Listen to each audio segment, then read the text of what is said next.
Magandang araw mga tol. Maaga ako sa bilihan ng karneng baboy kanina. Napaisip ako magluto ng dinuguan. Kaya bumili ako ng halagang 200 na laman loob at saka 150 pesos na laman. Sinamahan na rin nila ng dugo. Pakita ko lang paano maglinis ng laman loob. Una, lagyan ng asin, lamasin sa asin. Tapos kuskusin ng kutsilyo yung mga madudulas. Tapos banlawan.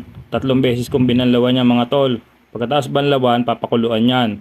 Kasi ang technique niya, pag pinakuluan niya, mas madali siya magagayat. Mga 15 minutes lang siyang pakuluin, okay na. Tapos yung dugo, lamasin, lagyan ng suka para hindi magbubuo. Dapat ihiwalay ang laman sa taba para ang taba ang gagawin nating panggisa. Mas okay ang ganyan diskarte kasi ang mangyayari dyan, yung sarili niyang taba ang gagamitin natin panggisa para iwas na rin sa dagdag mantika at iwas sa kolesterol. Yan, tuloy lang ang gayat. Ng cubes lang ang size niya. Tapos nang gayatin ng laman, dumako naman tayo sa laman loob. Sinlaki ng cubes din ang gayat sa laman loob. O yan, umpisa na natin ang pagluluto. Mga tol, luluto tayo ngayon ng dinuguan. Nagayat na ang mga karne, nahanda na ang mga ingredients. Na-ready na rin ang kawali, mainit, inilagay na ang taba. Gisa-gisayin lang ang taba hanggang sa lumabas ng mantika.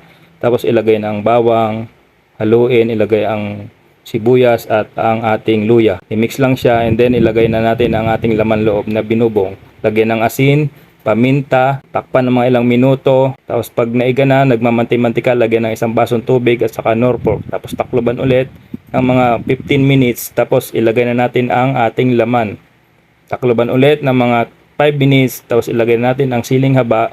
And then isunod na natin ang dugo.